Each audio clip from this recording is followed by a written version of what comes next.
তো আপনারা এখানে দেখতে পাচ্ছেন আমরা গোপন সংবাদের ভিত্তিতেই এটা হচ্ছে ধামরাই এলাকার মধ্যে পড়ছে,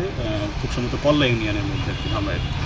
তো পল্লা ইউনিয়নের এখানে আমরা এর আগেও শুনেছিলাম বিভিন্ন মারফতে যে হচ্ছে এখানে এরা ভেজাল বিভিন্ন পণ্য উৎপাদন করে, বিশেষ করে গুড় উৎপাদন করে।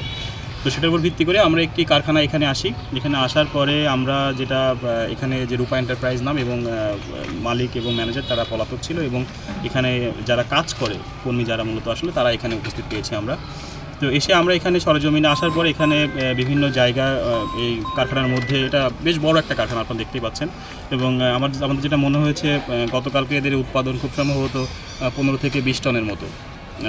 এরা উৎপাদন করে আর কি প্রতি রাতে খুব সম্ভবত। তো এখানে যেটা বলা হচ্ছে এরা হচ্ছে গুড় উৎপাদন করে, গুড় এবং খেজুর এবং হচ্ছে আখের গুড়। কিন্তু আমরা এখানে এসে আসলে আখের এবং খেজুর এই যে দুইটা উপাদান, মূল উপাদান, প্রাকৃতিক উপাদান, এর কোনোটাই আমরা এখানে পাইনি, অস্তিত্ব পাইনি আর কি। তো এই আখের এবং খেজুরের গুড় উৎপাদন করার জন্য অন্যান্য যে উপাদানগুলো দরকার সেগুলো মিক্সড করে তারা উৎপাদন করে।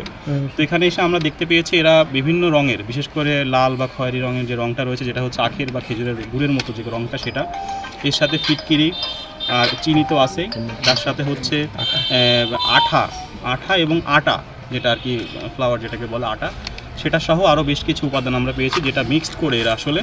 এই গুড়টা উৎপাদন করে এখানে। তো আমরা গুড় বলতে আসলে যেটা আমাদের একটু আবেগের সাথে জড়িত, যে শীতকাল আসলে আমরা আমাদের এই সিজনে আমরা আমাদের বাঙালিরা এটা উৎসবের মতোই, যে এই সিজনে আমরা আসলে শীতকালে যে শীতকালীন পিঠাগুলো এই বিশেষ করে খেজুরের গুড় দিয়ে আমরা উৎপাদন করি। কিন্তু এখানে খেজুরের গুড়ের পরিবর্তে যেটা ব্যবহার করা হচ্ছে সেটা সম্পূর্ণই অস্বাস্থ্যকর, এবং পরিবেশটা যদি আপনারা দেখতে পান, এখানে আমরা দেখতে পেলাম যে বড় বড় ইঁদুরও মরে আছে, এবং এর সাথে এরা বিভিন্ন যে মিষ্টির যে কারখানার যে শিরা থাকে, পরিত্যক্ত শিরা, সেগুলোও ওরা নিয়ে আসে, এবং চিটা যে গুড়গুলো থাকে সেগুলোও নিয়ে এসে এগুলো মিক্সড করে, এবং যেটা স্বাস্থ্যের জন্য আসলে খুবই ক্ষতিকর। তো আমরা এখানে এসেছি, ম্যাজিস্ট্রেট মহোদয় উনি উপস্থিত আছেন, তার উপস্থিতিতে আমরা এখানে প্রাথমিকভাবে অর্থদণ্ড করেছি, এবং বাকি আইনগত প্রক্রিয়া ইনশাল্লাহ সামনে তাদেরকে নেওয়া হবে, তাদের বিরুদ্ধে নেওয়া হবে। এবং আপনারা এই কারখানাটি ঘুরে দেখেছেন যে এখানে কোনো গুড়ের অস্তিত্ব নাই, তারা গুড় উৎপাদন করছে কিন্তু গুড় অথবা কোনো খেজুরের কোনো রসের কোনো অস্তিত্ব এখানে নাই। তারা বিভিন্ন ধরনের রং এবং হচ্ছে পুরাতন গুড়, এর সাথে চিনি এবং ময়দা এগুলো মিক্স করে এখানে গুড় উৎপাদন করছে, এবং মালিক এবং ম্যানেজার পলাতক রয়েছে। তো তাদের পক্ষ থেকে লোক আছে, তাদেরকে 4 লক্ষ টাকা অর্থদণ্ড করা হয়েছে, এবং